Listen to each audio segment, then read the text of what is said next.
Hello everyone, welcome to my channel Ayur Gyan Kendra. जो भी इस चैनल पर नया है इसे सब्सक्राइब करें, शेयर करें, लाइक करें और हिट द बेल आइकन। आज हम डिस्कस करेंगे चरक संहिता के इंट्रोडक्शन के बारे में। चरक संहिता का इंट्रोडक्शन।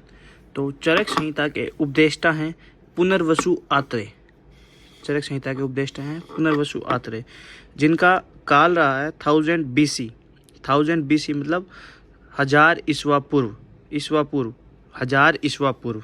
उसके बाद चरक संहिता के जो तंत्रकर्ता हैं वो हैं अग्निवेश। तंत्रकर्ता कौन है? अग्निवेश। इनका भी काल है 1000 ईस्वा पूर्व। चरक संहिता के जो तंत्रकर्ता है उनका भी काल है 1000 ईस्वा पूर्व। जो इस काल है 1000 ईस्वा पूर्व, 1000 BC, उसको दोनों कालों को एक संज्ञा दी गई है जिसको कहते हैं उपनिषद काल। उपनिषद काल, जो दोनों का काल बताया है, इन दोनों को उपनिषद काल। चरक संहिता का प्रतिसंस्कर्ता है चरक खुद। चरक संहिता के प्रतिसंस्कर्ता हैं चरक, आचार्य चरक। तो इनका काल रहा है 2nd and 3rd century BC, मतलब 200 से 300 BC ईस्वा पूर्व। इस काल को 200 से 300 के BC के काल को कहा है शुंग काल। क्या कहा है? शुंग काल। उसके बाद चरक संहिता का संपूरक, जो चरक संहिता के संपूरक है वो है दृढ़बल। इनका काल रहा है 4th सेंचुरी। इस 4th सेंचुरी AD एनो डोमिनी। इस काल को कहा है गुप्त काल। इस काल को कहा है गुप्त काल।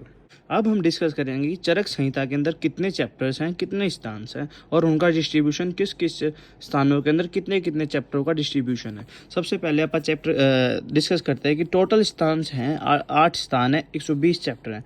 चरक संहिता के अंदर 8 स्थान और 120 अध्याय, 120 चैप्टर्स का वर्णन है।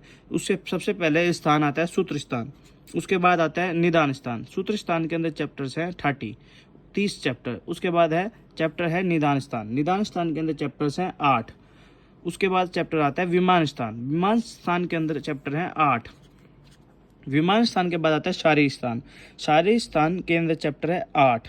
उसके बाद आता है इंद्रिय स्थान। इंद्रिय स्थान के अंदर चैप्टर हैं 12। उसके बाद आता है चिकित्सा स्थान। चिकित्सा स्थान के अंदर चैप्टर हैं 30।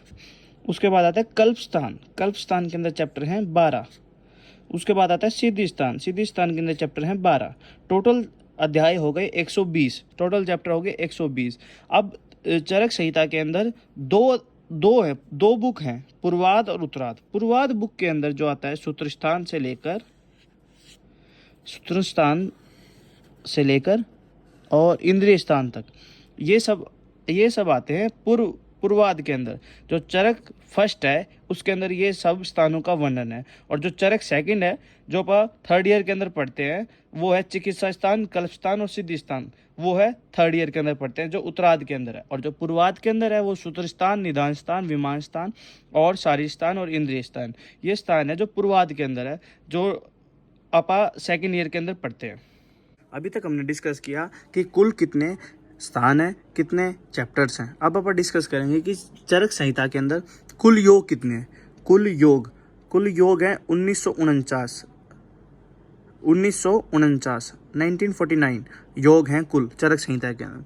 चरक संहिता के अंदर सूत्रों की संख्या है 9295, 9295, 9295, 9295। चरक संहिता के अंदर टोटल श्लोकों का वर्णन है 12000 श्लोकों का वर्णन है। चरक संहिता के अंदर जो श्लोक हैं टोटल 12000 श्लोकों का वर्णन है। उसके बाद महाकषाय जो होते हैं, कुल औषध जो है महाकषाय के अंदर जो कुल औषध है वो है 274, जो नॉन रिपीटेड औषध है 274। अब जो महाकषाय के अंदर मैक्सिमम यूज औषध है वो है मुलेठी। महाकषाय के अंदर जो मैक्सिमम यूज औषध है वो है मुलेठी। मुलेठी 11 बार यूज की, 11 टाइम्स, 11 बार। उसके बाद आ गई पिपली 9 बार यूज हुई। पिपली जो हुई है 9 बार। हरितकी और बदर दोनों 7 बार यूज हुई। जो महाकषायों के अंदर औषध है हरितकी और बदर, वो दोनों 7 बार। और सबसे ज़्यादा यूज होने वाली औषध है मुलेठी, 11 बार यूज। उसके बाद आचार्य चरक के पिता का नाम था विशुद्ध। आचार्य चरक के पिता का नाम था विशुद्ध। और आचार्य चरक के गुरु थे वैशम्पायन। आचार्य चरक के गुरु थे वैशम्पायन और ये वैशम्पायन के शिष्य थे। दोनों तरह से बन सकता है कि वैशम्पायन के शिष्य आचार्य चरक और आचार्य चरक के गुरु वैशंपायन, और ये शेषनाग के अवतार थे, शेषनाग के अवतार थे। अब चरक संहिता पे कुल टीकाएं कितनी लिखी हुई हैं? चरक संहिता के ऊपर कुल टीकाएं हैं 41। चरक संहिता के ऊपर कुल टीकाएं हैं 41। और सबसे ज़्यादा लिखी जाने वाली टीकाएं किस पे ऊपर है? अष्टांग हृदय पर सबसे ज़्यादा लिखी जाने वाली टीकाएं हैं 44। सबसे ज़्यादा टीका लिखे जाने वाली है अष्टांग हृदय पर, जिसकी संख्या है 44। अब आचार्य चरक संहिता के ऊपर एक टीका लिखी गई है आयुर्वेद दीपिका नामक टीका, आयुर्वेद दीपिका नामक टीका, जो कि चक्रपाणि दत्त ने लिखी है। आचार्य चक्रपाणि दत्त ने लिखी है, जिनका काल रहा है 11th century AD, 11th century AD। Thank you.